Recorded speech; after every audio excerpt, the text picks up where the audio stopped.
It's your boy, U-Goboy. That's Mongo, all right? This is the U-Goboy podcast channel. But before we start, hit that like button, hit that subscribe button. We got unfiltered, authentic conversations. We got sports talk. We got drops. Oh, yeah. So, Mongo, what should they do? Like and subscribe. Oh, yeah. Yahtzee. You chose this life, Mr. Soto. Where's my camera? Where's my camera? You chose this. You were playing with the best player in the world. There's only two top players in baseball. It's Shohei Ohtani and Aaron Judge, in whatever order you want to put it. And then everybody else. Everybody else. You chose to leave that for money. You chose to leave the Waldorf Astoria to go to the Holiday Inn Express over in Flushing. All right? You chose that. All right? Aaron Judge is the best player on the planet. You think you're gonna be, and you decided to leave that to go play with Pete Alonso and Mark Vientos and Francisco Lindor and Brandon Nimmo? Whoa! Whoa! You go, boy. Yo, yo, yo, do not adjust your TV sets. The band is back together. Jason Enrique is here. Des Purse is here. D-Sizzle. Mongo's here, of course. Episode 60, who knows what, of the U-Goboy podcast, Sports Talk. Let's get to it, baby. Yahtzee. Whoa. Hey, this a vibe, nigga, whoa. Woo. Secure the bag, I need more. Hey, 3P, Jordan, whoa. Woo. I can't keep it on a low. This a whole vibe. I don't need a plug, no cosign. Thinking out loud, that's a gold mine. Mask on, yeah, COVID-19. Baby mama, yeah, looking like Rihanna. Rest in peace to George, rest in peace Brianna. Still kicking like Van Damme with my niggas in Amsterdam. Yo. Hey, yo, Marv, who's on the board. So just get a Kevin Nash. I just want Kevin Nash. The band is back together. Keep him going. Keep him going. The band is back together. The band is back together. It's your boy. You go, boy.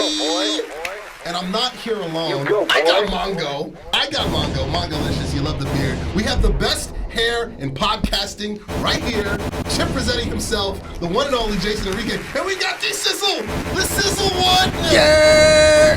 Get those Dom DeMarcos. Get those Dom DeMarcos going. He owes me money. A lot of it. A lot of scuttle. Oh yeah. You see these faces, you know what time it is. It's sports talk. A lot to talk about. Go New York, go. Knicks are in the playoffs. The Jets are soon to be in the Super Bowl. The Giants are in the Snoopy Bowl. And the Cowboys Super Bowl is still on VHS. But we're here. Oh yeah. President accounted for. Can't forget about your Dallas Stars. Hey, Dallas Stars. 7 wins away from the cup, baby. Let's go. You will see me in Stars gear if they pull the cup. Best believe. I'll take whatever I can get. Yes, they are. And we don't have Steve on the boards. Love you, dog. Oh. Marvelous is on the board. Marvelous. Shout out to Marv. Marv Perdomo. Sounds like a wrestler. Marvelous Marv Perdomo. Oh, man. Love it. But we are live from Bravery Studios in lovely Garfield, New Jersey. Sports Talk, U-Goboy podcast. You know the vibes, you know the deal. We're gonna cover it all. We're gonna cover the NFL schedule. We're gonna cover NBA playoffs. A lot of New York Knickerbocker energy on that side of the table. The Nets and Rockets, we're in Cancun, so we can care less. We're just watching. We're just here. And of course, we're gonna get some baseball talk too. But how's everybody doing? Mongo, how are you doing, buddy? I'm beaming with pride. My New York Jets have banded together with 6 of the other worst franchises in history to save the tush push, everybody. This is a big day for the Jets and other backwards franchises. The tush push lives on for about one more year until CTE sets in. But Jason Enrique, the best hair in podcasting. You gotta say the whole thing. Like a top question. How are you, buddy? Missed it, dog. Oh, yeah. First class, second place. Like and subscribe. Of course. Also, first stage play. There's Trust and Love, June 28th. Be on the checkout for that. And most importantly, I'm going to be an uncle. So, congrats. Round of applause. For life entering the world. Yes. Awesome. Sizzle. You're just the dad energy. I can feel it. I can feel it. How are you doing, buddy? I got the dad body, got the dad energy. There you go. 2 for 2, baby. 2 for 2. Man, doing well. Happy to be here. Good to see you guys. Been a second, but we're gonna get right to it. Because the band is back together. Yes, it is. Oh my goodness. So yeah, oh yeah. Love you, Kevin Nash. Love you. I love his podcast too. The Click podcast. He does it. Does it out of his living room, like most retired wrestlers these days. But let's kick things off with some baseball talk. We got to come in hot. We'll go baseball talk, then we'll get to your beloved Knicks, and all their agita going into their Pacers series, and then we'll bring it home with some NFL talk. We'll go backwards. But fellas, Juan Soto. Listen, for the record, we're all 4 of us 4 for 4. We're all New York Yankee fans. So the Juan Soto situation, we could honestly care less, but we're going to talk about it on here, on this show, on this podcast, in this country. Jack Nicholson boys. No ticky, no laundry. No laundry. Juan Soto is struggling with the Mets, and I want to get you guys' takes. We're coming in hot because we got a lot to talk about it, respectively. Again, 4 for 4. We're all New York Yankee fans here. First, Mr. Enrique, then Sizzle. How do you guys feel about what Juan Soto has done with the Mets about 2 months into the season?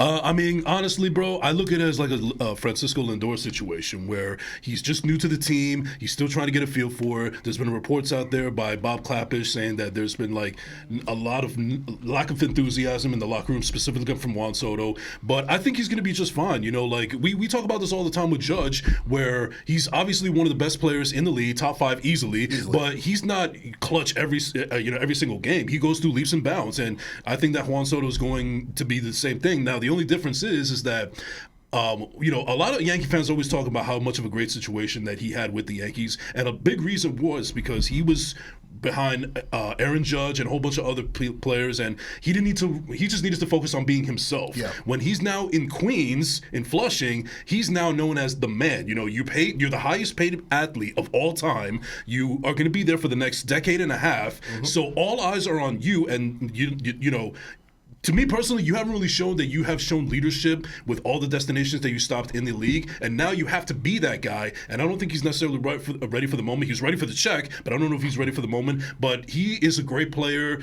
a hell of a hitter, one of the best hitters we've ever seen. Defense, not so much. I think his position could be out of place, but there's no denying the guy's talent. And I think that even though he's just struggling a little bit right now and he's not showing enthusiasm as Met fans would like to, ultimately he's going to snap out of it. I think it's just the same thing that Francisco Lindor went through when he first got to Queens, and it's just going to be the same thing with Juan, except that he's now going to be known as the man in Queens. Subscribe to the channel. Good stuff, Mr. Enrique, Mr. Rossetti. Sizzle. You go, boy. Oh yeah. I've got a short term and a long term perspective. Okay. Short term. Hey, yo, Juan. ¿Qué lo que, papi? What happened? It's what you wanted, yeah? You wanted to be the guy. Oh, yeah, keep those So going. now you in Queens. Is this what you want?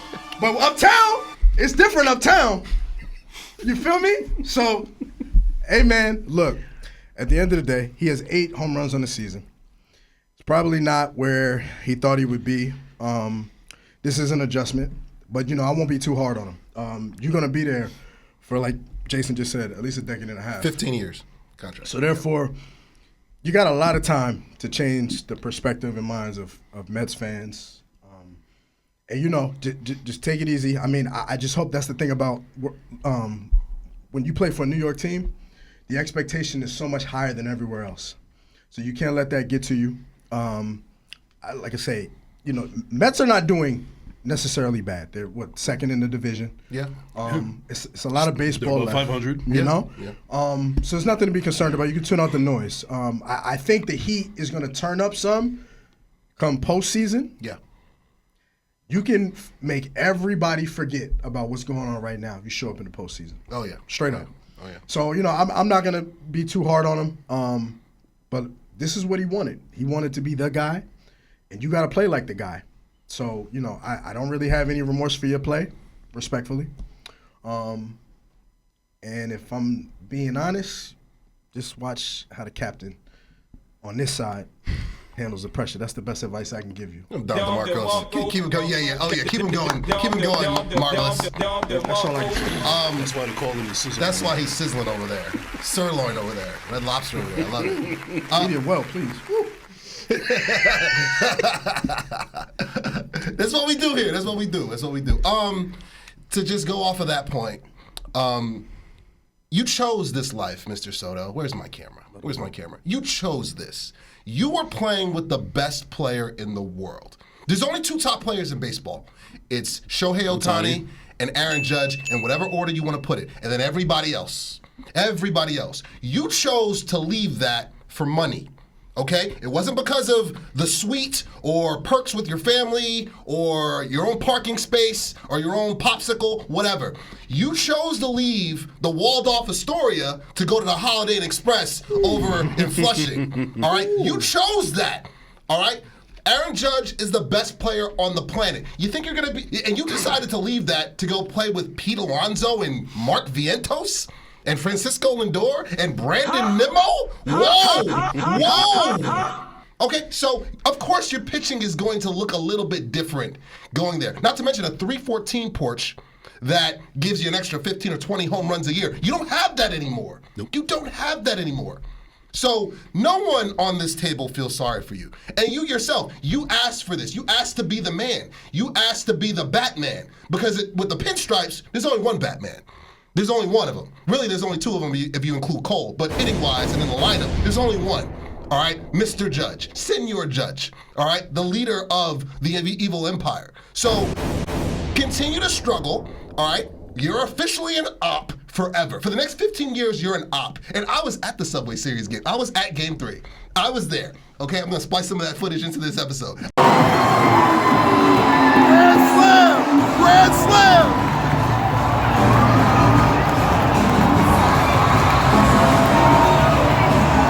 Grand Slam, baby! Woo!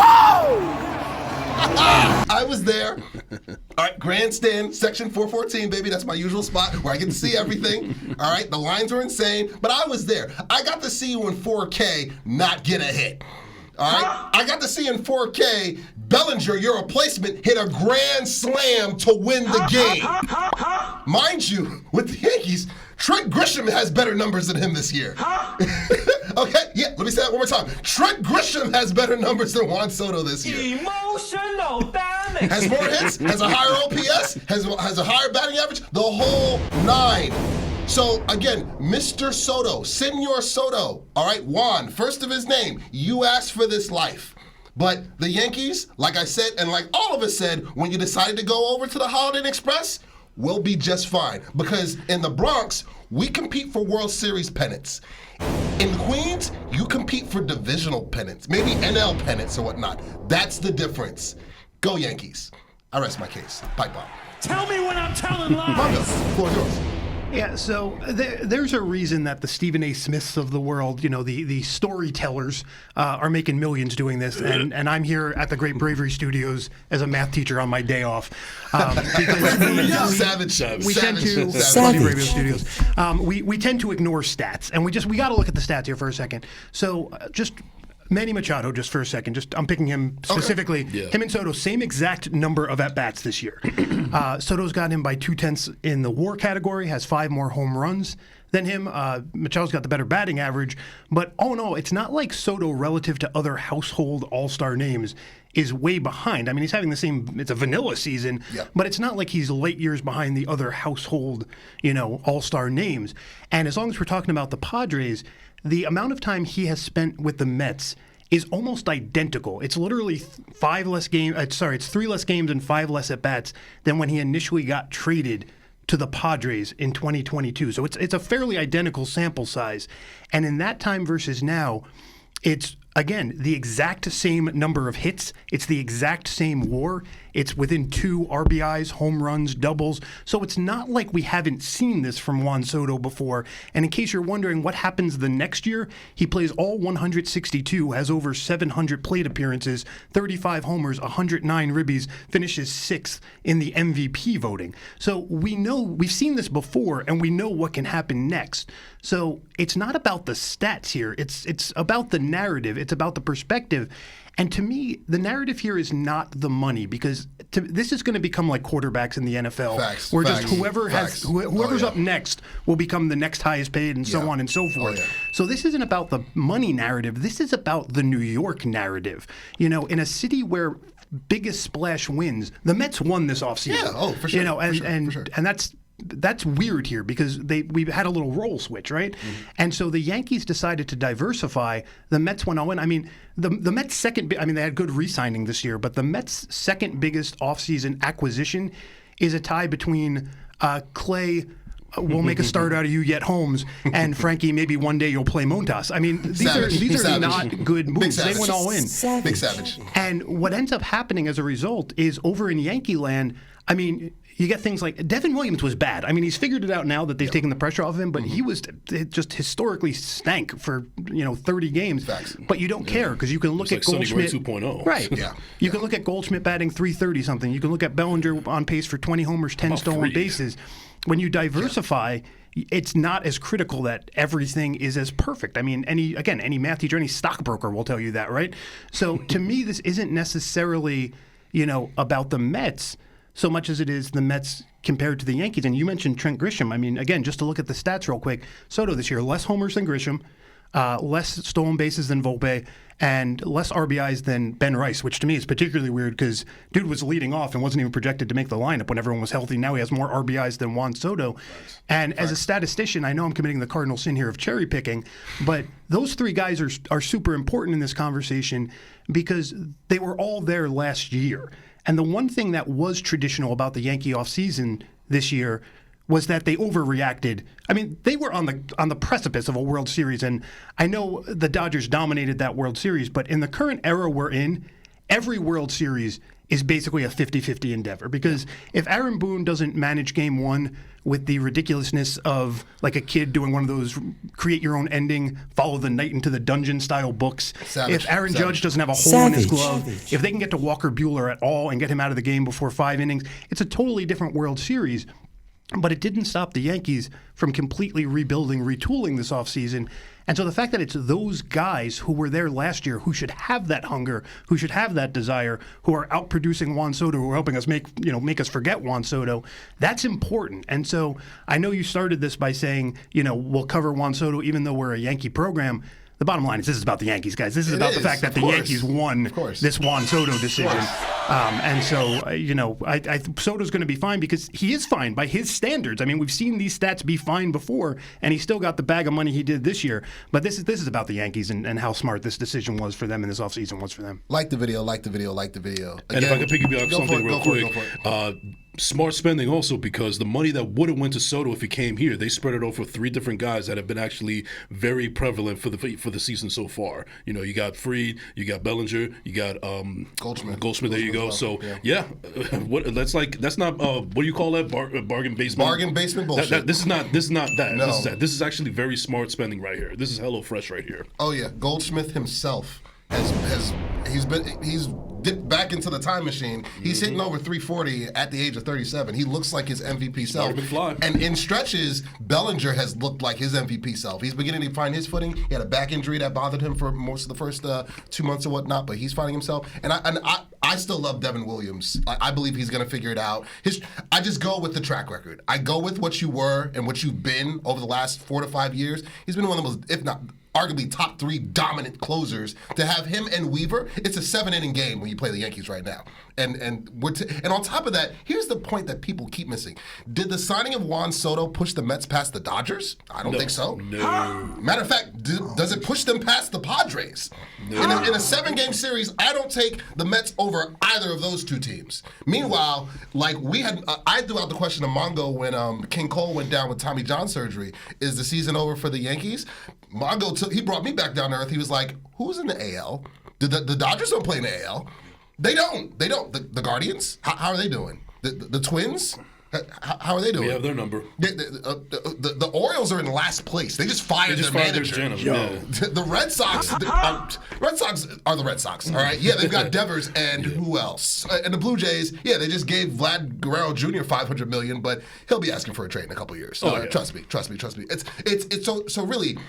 I'm looking at the paths. I'm always looking ahead to October. I'm always looking ahead to the tournament.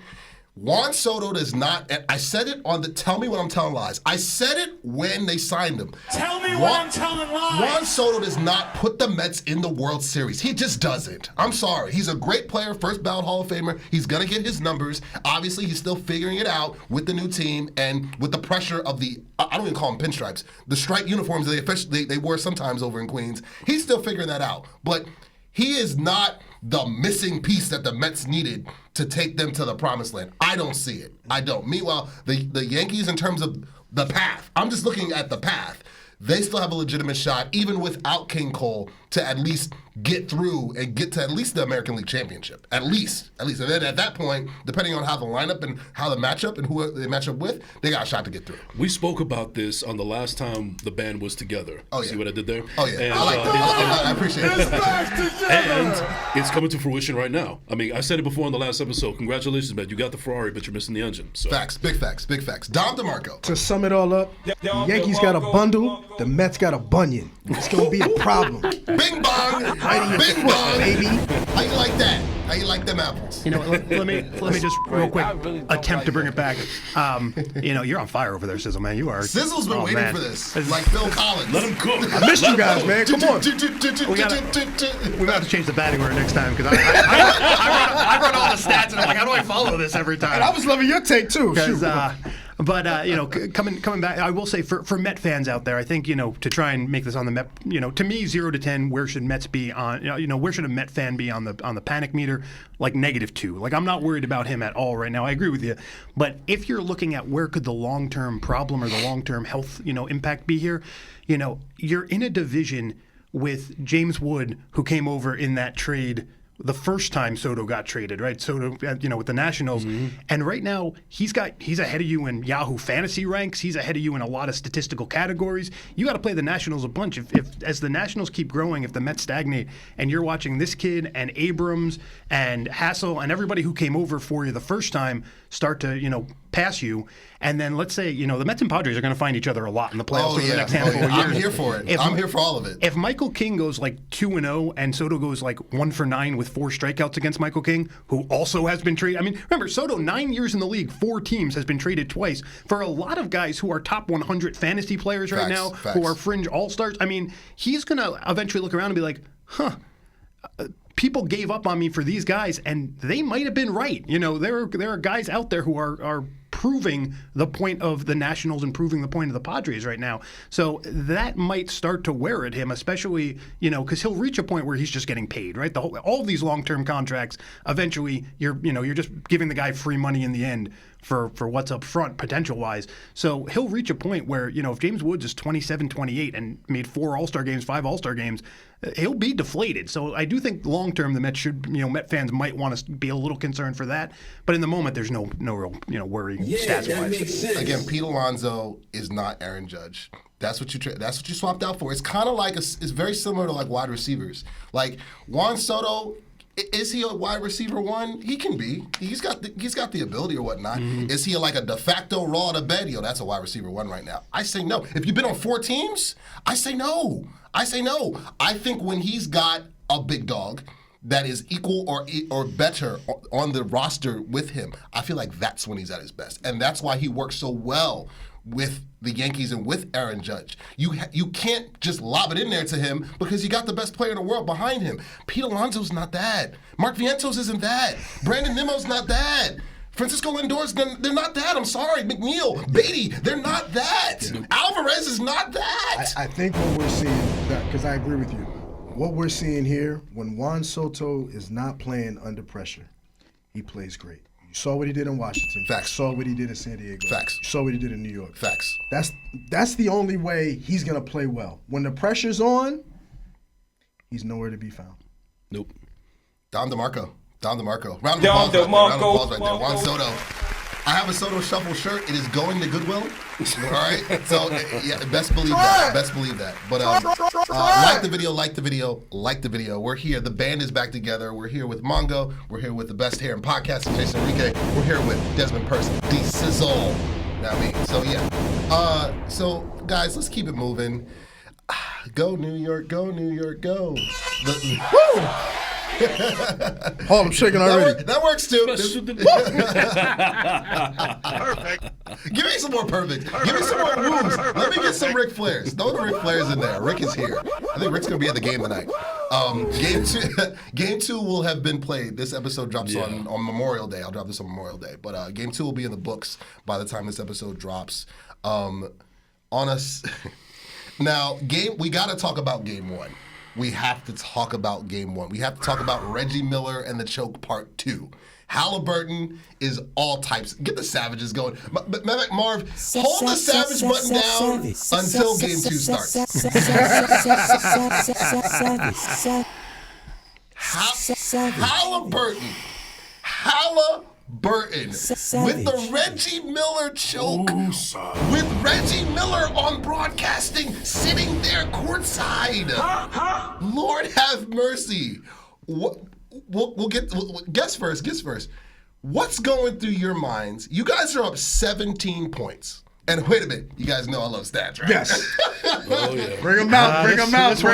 This one starts with a 1 and ends with a number in the thousands. Oh, it does. Oh, yeah. I saw this. Everyone's favorite stat. Shout out to Caritha. I don't know how to pronounce this last name, but I'll put you on the graphic. NBA teams were 0 and 970 when down by 14 or more points in the final 2 minutes and 50 seconds of a regular season game of a regulation game in the playoffs over the last 27 seasons. They are now 1 and 970, and I think you guys know who that one is. Lord have mercy. The floor is yours, guys. What the hell happened in that last 250, or really that last 4 minutes of the game, where you guys had one of the all-time choke jobs in the history of NBA playoffs? I'm going to let you lead off on this one. Solid. Well, first things first. Let me address the Halliburton choke sign. Reggie Miller part 2? I'm not going to lie. The only Tyrese we acknowledge is Gibson. Baby boy, now streaming on Disney+. Exactly. This is how I look at it. Guns and butter, baby. That gesture would have been so hard, not even from a fan perspective. That would have been so hard if you knew for a fact you cleared the three-point line and hit that shot. That's what I will say first. It is what it is. They tied the game. They can have that. To be honest with you, I actually am more disappointed in the Knicks than I was upset we lost, because it was the way it happened. It looked like the whole game there was some miscommunication when the starters would come to the bench. I feel like Tibbs didn't adjust. Matter of fact, his hand was forced. For the first time ever, he went deep down the bench and put in, I believe it was whoever it was, with like 2 minutes left. Or no, not even 2 minutes left. It might have been like 20 seconds left in the first half, right? Mm-hmm. I was so upset at the adjustments we did not make. Talking about Nesmith? No, okay. For the Knicks. Never mind. I don't know why. It was one of our bench guys that never even touched the floor like that during the year. But anyway, it was because they were making sure. I think Brunson wasn't in foul trouble at the time. Yeah, five fouls. Yes. So honestly, moving forward, we're in game 2 tonight. You know, when you see this, I'm hoping that, you know, it's a Knicks money line tonight, right? Because you know, you get this win, it's almost like you can put game 1 behind you. It doesn't haunt you as much. And you know, we've been here before, but we were on the other side. We did it to Boston in the previous series, and Detroit, right? And so I know we're built for this type of adversity that's coming our way. But tonight, man, I need the energy. I need, you know, the defense high. I need the adjustments high. Simple as this. You know, a guy is coming off hitting 2-3 in a row. Don't hesitate last minute, because that's what happened. You thought, this Naismith kid, he's not going to hit another one. He's not going to hit another one. Before you know, we're 7 threes away from what happened. So honestly, I can deal with what happened and the debacle, but don't let it happen again. Keep that same energy. We've waited 25 years for this moment. We're not going to let one game bring us down, but at the same time, I need y'all to come in tonight on your bully. Keep that same real energy. Like New York City beef, real 50 Cent, Ja Rule problems. I need to see that tonight. I wouldn't even mind. Look, if we need to put PJ Tucker out and James Johnson need to come out, and somebody got to brawl to get this thing going. You get it going, man. Get him going. Let's go. Knicks in 6. Come on, man. Let's go. Down DeMarco. That's what I'm talking about. Let's go.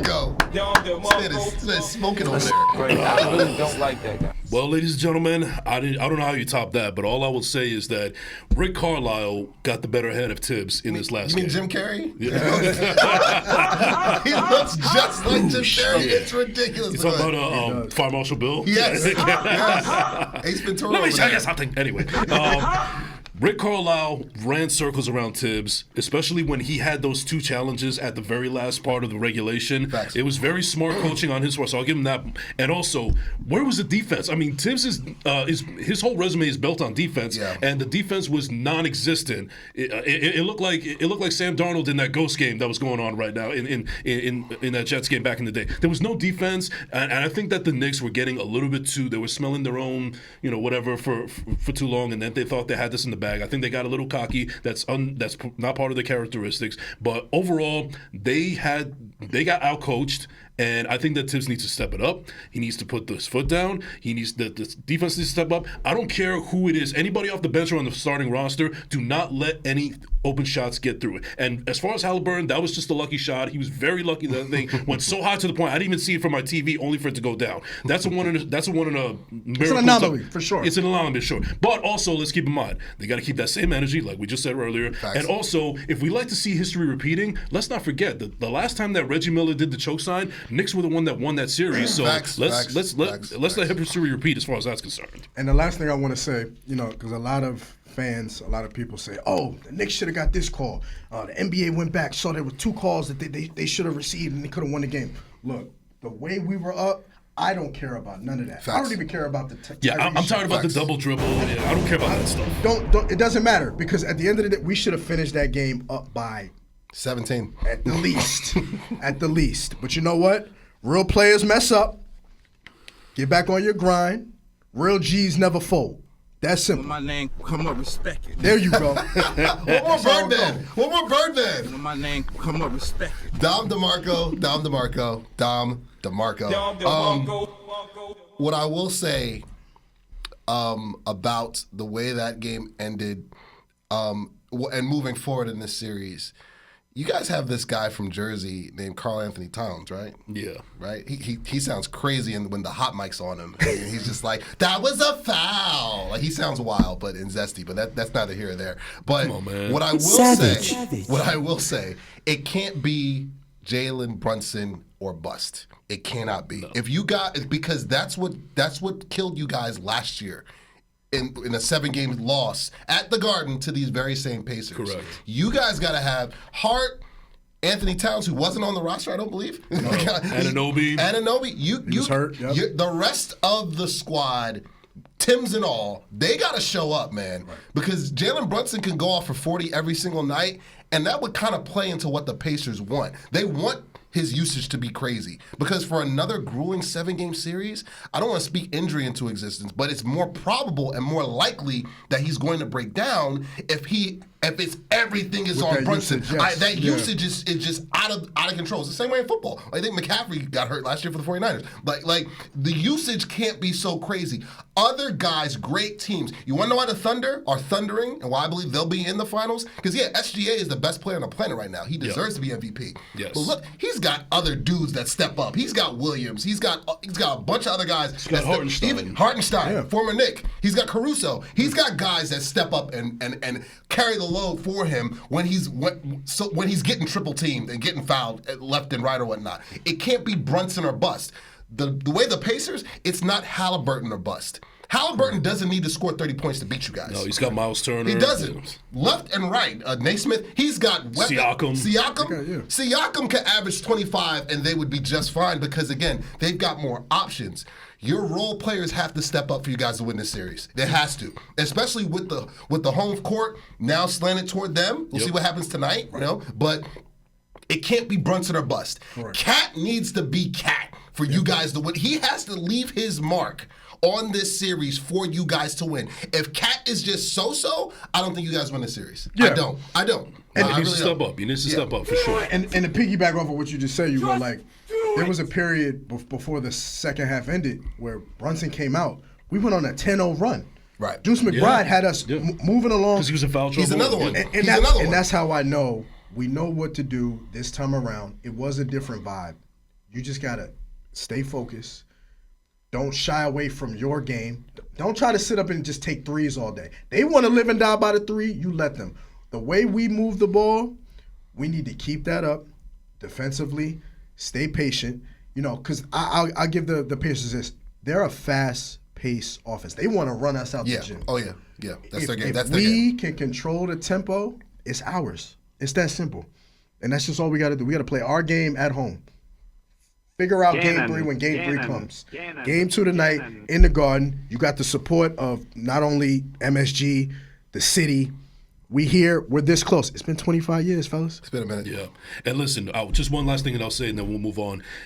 As a long-suffering Jets fan, one of the things that I've had to suffer when it comes to even wins is that most of the wins, and you'll agree with this with me, Mongo, whenever the Jets recently have won games, it's more like they were playing not to lose as opposed to actually going for the jugular. That's what the Knicks were trying to do. They need to go for this forward, because I feel like somewhere towards the last 2 minutes of the last game, I felt like if the Knicks win this game, it's because they were playing not to lose, not because they actually wanted to win. They need to go for the jugular. They need to actually want to win and not play like, okay, we got this in the bag, now let's just play not to lose. No, you need to have that killer instinct, and you have to go back to the 90s Knicks era, you know, absorb that same energy and apply it to this one, because that's what the vibes are already getting from the Pacers and this rivalry and so on and so forth. So they need to apply pressure starting tonight. Patrick Ewing is going to be in the building again. He has to be. He has to be. Who won't be in the building will be Charles Oakley, because no, he's no longer allowed in the building. Savage. But Savage. If you had, and I get that it's not that sport anymore. But if you had a Charles Oakley type on this team, anyone want to take a guess as to what happens in the first 10 seconds of overtime? Halliburton gets clotheslined. Fourth row. Into the fourth row, no questions asked. But I want to just kind of quantify something you said there. In the first round, after the first round of these playoffs, by far, if you took the three most minutes played from each team and took the average, the Lakers were way out in front, eliminated in that round. Right. After the second round, it was Denver out in front by a bit, eliminated in that round. Currently, of these four remaining teams, the Knicks are way out in front. Yeah. And that is not a trend that you want to be the third team on. Change that narrative. You definitely, I'm with you completely on that. But I do need to say, and full disclosure here, like everyone else, I do have my non-sports vices. So during Game 1, I had like 3 TVs going because it was the Survivor 48 season finale, guys. I hate to tell you. Savage. So that should tell you first of all how little I care about Game 1, which is why him breaking out the Reggie choke signal, which I want to talk about that in a minute. That's the time to break that out. Come on, but it was too soon. That's what I'm saying. I'm with you on that. Right? It's Game 1. That's the thumbnail for this episode. But more importantly, so I had the 2 TVs on, but I also had I had the computer going. I was watching, and it described. I think it might have either been the second to last or last of the Nesmith threes. It just said Aaron Nesmith makes a 3 from half court, and I went, "What on earth?" And I had to go back and rewatch it, and it wasn't a terrible description. I mean, they got to overtime, so I mean, they literally were tied. Like basic math there.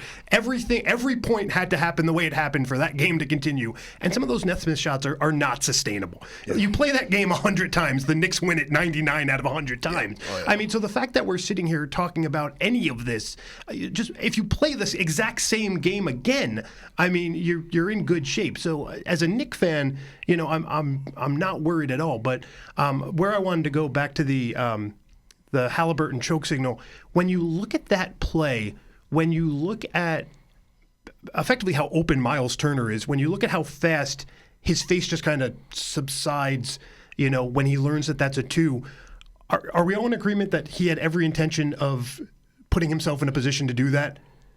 Yeah, I think so. I mean,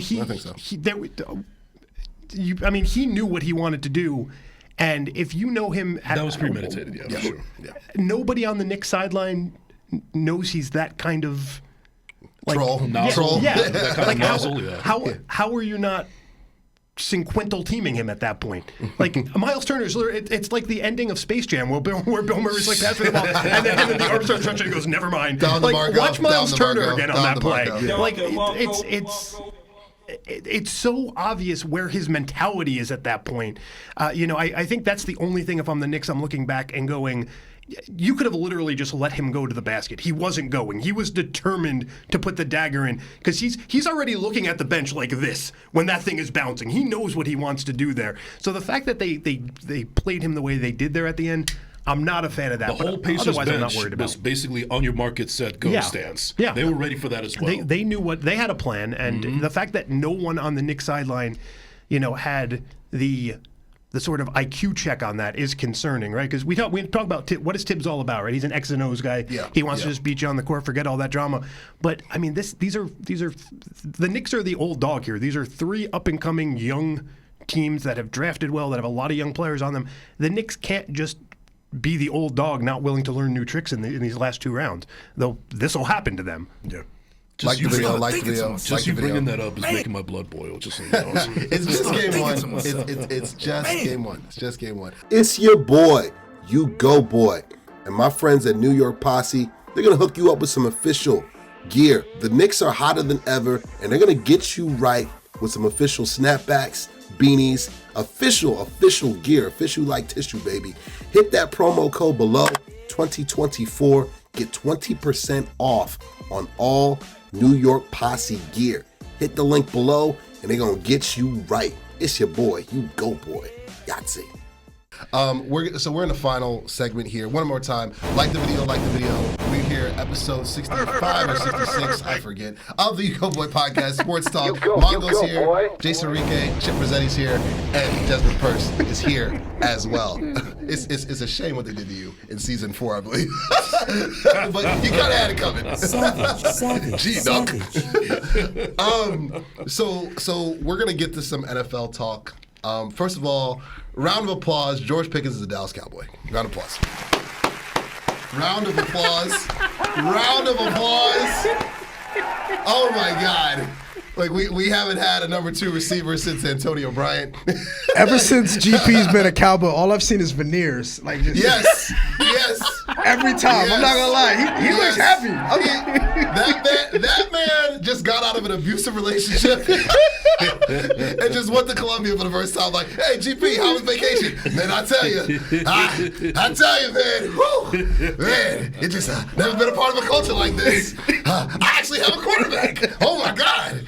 Like, George Pickens has been playing with bums since Georgia. Screw that. He's been playing with bums since high school. Since the high school days. This man has never had. And one of those bums is on our team now. Exactly. Your starting quarterback, but that's neither here or there. And also one of them might be your starting quarterback coming this season. We'll see how Jackson Dart does in the preseason. But yeah, George Pickens is a Cowboy. We actually have a number 2 receiver. Jalen Tolbert and Jalen Brunson aren't at wide receiver for the Cowboys anymore, or Jalen Brooks. None of the Jalens. So that aside, the schedule release dropped, and we're going to get to, shout out to NFL.com. These are some of the top matchups to watch out for in this upcoming 2025 season. Number 1 is the annual Kansas City Chief Buffalo Bill Bowl. This is going to be an annual game as long as Patty Mahomes and Josh Allen are in the league. They're going to play every single year. This year it's in Buffalo again. Another big game, Detroit and Philadelphia, at Philadelphia. I'd much rather that be. I wanted that to open the season. I did not want Cowboys Eagles to open the season for a number of reasons. Okay. I just didn't. But again, the NFL, they want their money. That's neither here nor there. But what should be the opener, but not the opener, Detroit and Philly. Another big game. The Rams go to Baltimore. The Rams actually go to Baltimore. We get a Super Bowl rematch. The Eagles go to Kansas City. That's another big one. The Bengals go to Buffalo. That's another big one. I mean, the Bears go to Washington. Honestly, if you ask, the command is what it is asked. If you ask both of those teams to redo those drafts, I think Caleb Williams would not be in Chicago. I think But Caleb goes home for that game. He So does. This is interesting. He Okay. does. He does. The Ravens go to Kansas City, the annual Lamar, Lamar and Patty Bowl. That happens. The Texans, Bo Nix, Bo Nix and the Bills. They get to go to play C.J. Stroud, Mongo's favorite team. And Take me to God's country. How's that in this conversation? NFL.com. NFL.com. I'm just reading the script. What? I'm just reading the script of NFL.com. That has Take Me to God's Country written all over it. I'm just reading the list. Mongo, please do not swing on me. Notice, I didn't mention any NFC South teams. So Yeah. Right. Those are the Yeah. games we really want to see. Let's go. Mongo's reaction like, how is that? Caught me off guard. Mongo looked like Larry David from Curb Your Enthusiasm. After we broke me. What are we doing? Pretty good. Who was that game one, by the way? Same gesture, too. Yeah. Someone put a meme. They said Larry David. They said the Knicks are playing out an episode of Curb Your Enthusiasm. Savage. I genuinely They just froze. gave Larry David more content for next season. Oh, They no, did. it's over. But They did. I genuinely froze because I thought there was going to be a caveat to that, like Texans Broncos in a Falls Count Anywhere match, or like a tables, ladders, and chairs match. Like I thought there had to it was going to be played on the moon. Like I thought there had to be a reason to be excited This there. is straight. Just rolled on its own. This is straight WCW 2000. It's going to be a Dom Mysterio on a pole match with Vince Russo dropping blood in the middle of the ring. All right, The winner gets J.J. Watt as their defensive coordinator. literally. You got speaking of J.J. McCarthy. J.J. McCarthy goes to the Seattle. The Vikings travel to the Seattle Seahawks. That's up there too. NFL.com. Be mad at NFL.com. Mongo, please do not be mad at me. And number 10. Forgive us. He's cutting up over here. Larry David Mongo is losing it. And number 10, Packers Steelers was number 10. But I think Packers Steelers should actually be higher than a lot of the last two ones that I announced. But NFL.com, get it together. You're making Mongo upset. But some of these, let's dive into some of these matchups. Let's start with the current champions hosting Detroit. I'm excited that Detroit's going to actually field a full defensive roster. I actually want it. We said it coming into the playoffs and we actually the last time we were together, I believe, how I cut a promo. I was dead serious. I felt like Detroit was in trouble because those injuries were going to come home to roost. I said that. Tell me when I'm telling lies. I said that.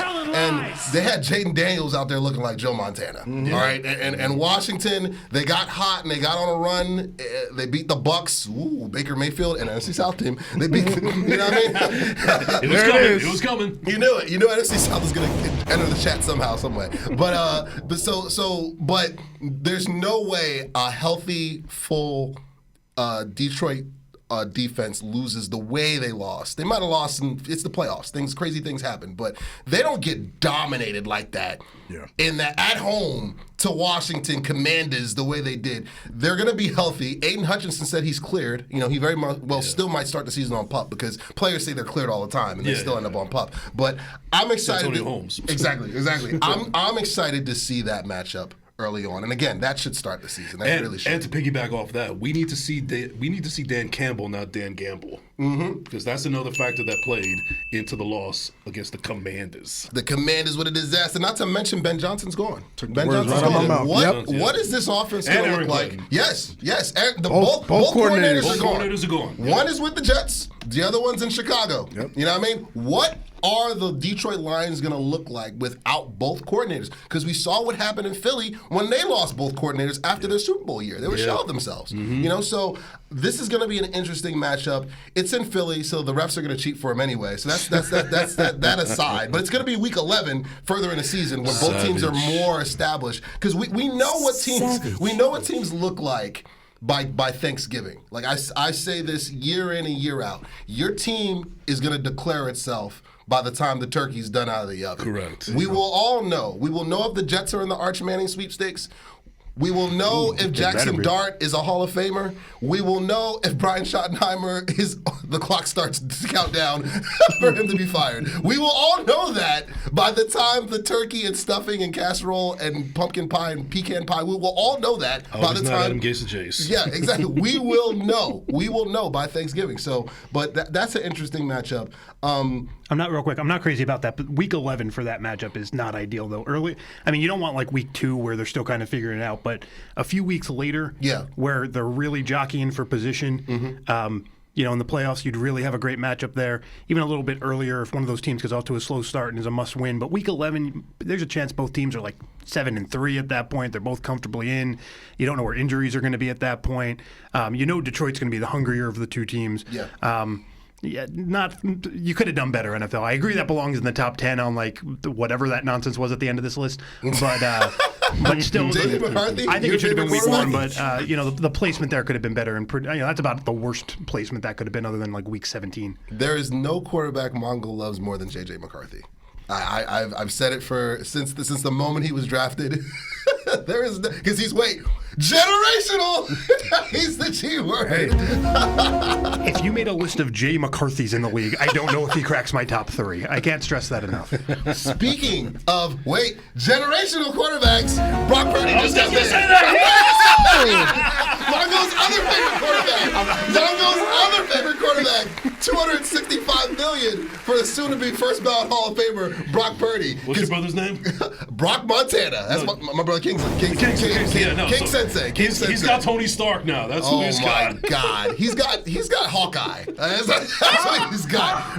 If the Avengers were assembled as constructed, I think he's freaking Hawkeye. I think they're the Thunderbolts at this point. Oh my goodness. Yeah, he's the Red Baron or whatever. Like, is that a pizza? Bro, what are you talking about, man? Dollar Tree pizza. Oh my God. Yeah. Brock Purdy's paid, and I'm interested to see what the quarterback's going to look like. So, not to mention, how are the Jags going to look? I mean, another one of those generational guys.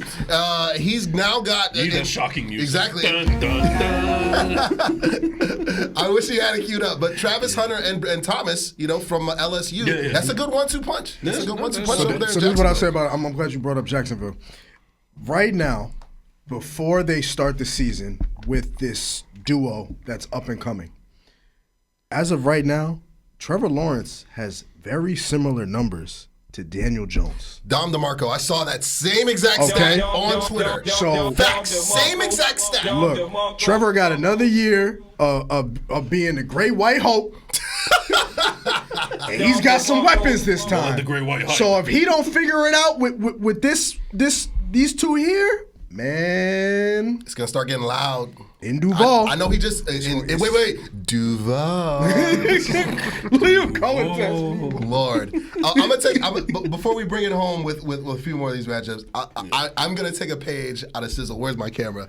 Listen, we've wanted a number 2 receiver, we've wanted a dog to go with our dog in CeeDee Lamb. We got our dog! We got our dog! George Pickens is a dog! He probably thinks he is a dog, but he's a dog! And he's in Dallas!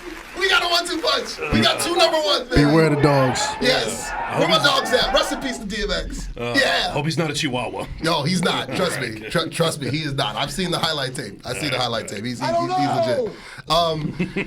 So before we bring things on home, you guys have been great. I love when the band gets together. We're gonna bring this on home with some rapid fire. Yes. One more time, Marv. This episode of Rapid Fire is brought to you by First Class, Second Place Podcast. This also by New Roads Media, as well as Beer Pong Sports. We still need to do the crossover. We're waiting. We're ready when you are. Just push the button. We're going to get that done before this upcoming season. Big facts. Push the button. Push the button. We're just busy week 9 when I have to watch Vikings Seahawks according to that's the only, that is must see. I can't miss that. But otherwise, week 13. Yes, that's week 13. I thought it would have been Panthers Bucks. That's week 13. Oh, that I'm in on. He's going to the game. I just keep on my Apple Watch at all He's times, going to watching the that game. like Inspector Gadget. He's at all going times. to Monday Night Football, Panthers. He's got a box. He's got a Panthers suite. Falcons. He's got a there. suite. He's there. Panthers Falcons. He's there. Well, oh yeah, big Yahtzee. Get those daily Yahtzees. Love you, Jets girl. get the NFC South this year. I get to watch them 4 times. Oh my God, you're going to all those games. So. Here. Oh yeah. In my eye. So let's do 3 real quick. Let's do cool. 3 real quick, and then we'll get up out of here. Yeah. Jackson Dart. Will he be the starter at some point in the season, or is it going to be Jameis and or Russell Wilson adjacent throughout and redshirt year? Go. Shout out to my 6. I think we will know by week 6 if Russ Wilson is struggling with this gauntlet of a schedule. Your schedule was hellacious, by the way. It is. I think Jackson will have the opportunity. He'll be QB2 by the time the depth chart comes out, after training camp, before we start preseason. But I'm going to say by week 6, if Russ is not in a rhythm, he's not like 3-3 or something like that, which is going to be tough. We probably see some Jackson Dart. Gotcha. And I just wanted to congratulate you too, because for the 101st year, the Giants did draft the black quarterback. Look, we got 2 in the offseason. I said, I see what y'all doing here. Okay, you can't get Cam. You're not gonna move up to get Jalen this early. All right. Okay. Cool. You passed on Shador All like right. 10 times. Cheer me. Love me. Give me another one. Another movie. Cheer me. Love me. Hate See, me. it was You when won't we do it didn't move up to because get you him. I said, know okay, I'm right. he's going to the Saints. He'll be the next Aaron Brooks. Whatever. I said the Saints passed on.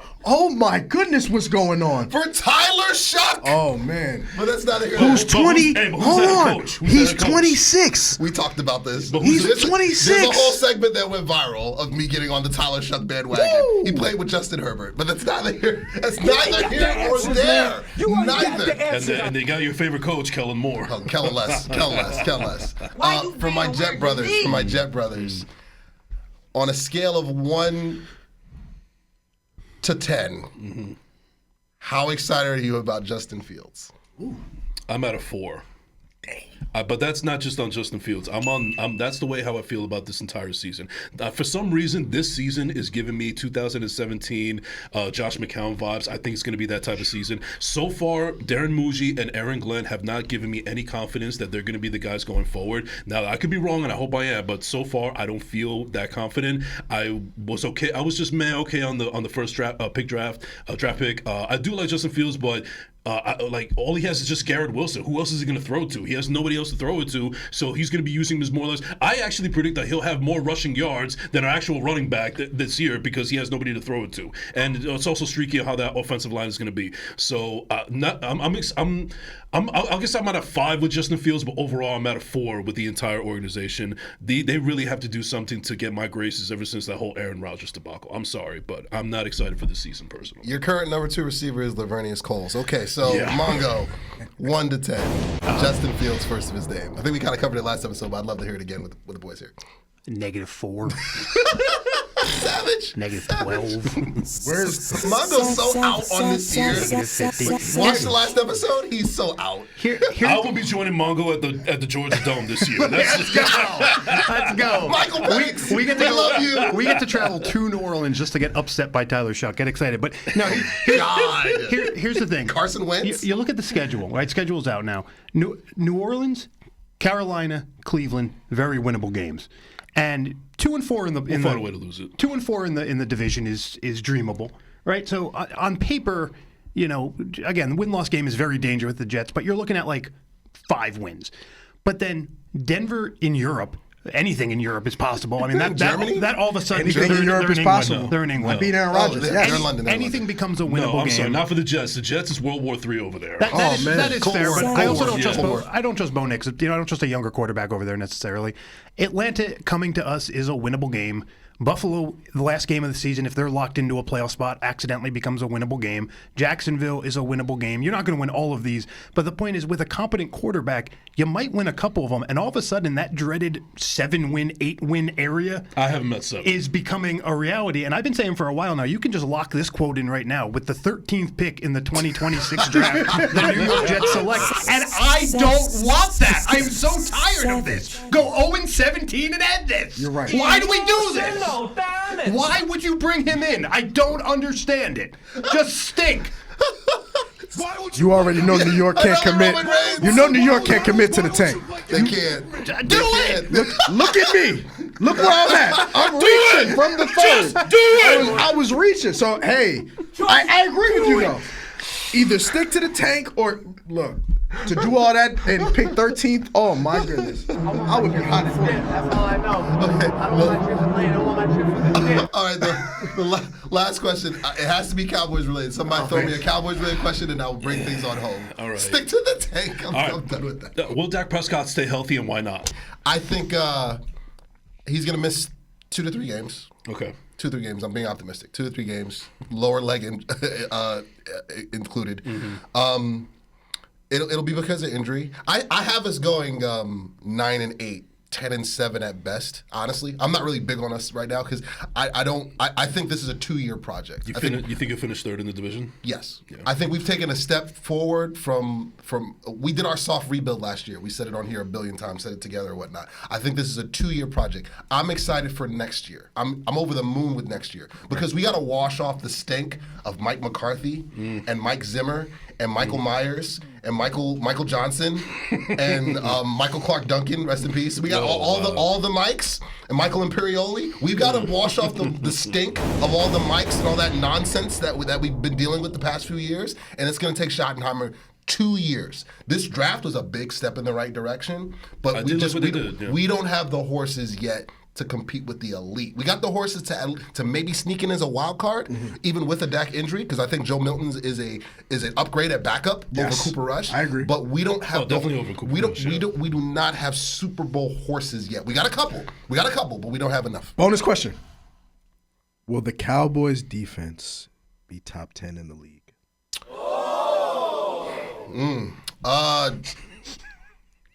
I don't know. We'll be top 12. Okay. We'll be better than last year. I respect the cushion. Top 12. Okay. Top 12 to 15 will be in that range. All right. We'll be better because I don't know what the hell was going on last year. It's a soft rebuild. It is what it is. What do you do? Got a lot of guys coming back. You know. Round of applause. Round of applause. Round of applause. I love you guys so much. I appreciate you guys. We're going to do this again. We got to do this again. I'm getting ready to go to Nigeria in a couple weeks. To go see my folks. Yes. Nigeria. All the jollof rice. All the gobi. For sure.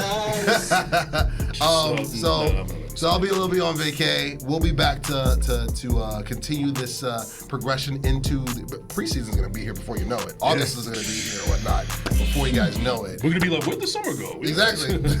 It came and went. But I'll make sure I'm back here. But, you know, we start after training camp. No, maybe after 1 or 2 training camps, I would love to be back and I'll give you guys my honest opinion about what I see. Yes. On the field. We got to do it like for that. For sure. Live from the Giant Jet preseason. Live. Yes. Get ready for that. Live from a church basement near you. We'll be ready, guys. We'll be ready. So let's break it down like this. That's the belt. Ric Flair had that one. That's the belt. John Cena has that one for forever. How long? We know what it is. That's D-Sizzle. Hey. That's Chip Rossetti. That's the best here in podcast. That's Mongo. Marvelous has amazing mullet hair. Amazing Dominican mullet hair. I got competition. He's got competition. I'm U-Goboy. We love you guys. Come on back. We'll be here waiting. Peace. Yahtzee. Whoa. Hey, this a vibe, nigga. Whoa. Woo. Secure the bag. I need more. Hey, 3P Jordan. Whoa. Woo. I can't keep it on a low.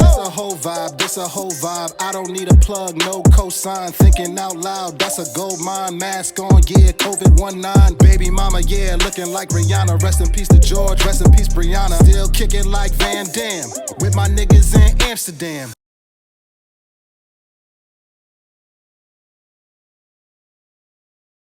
You go, boy.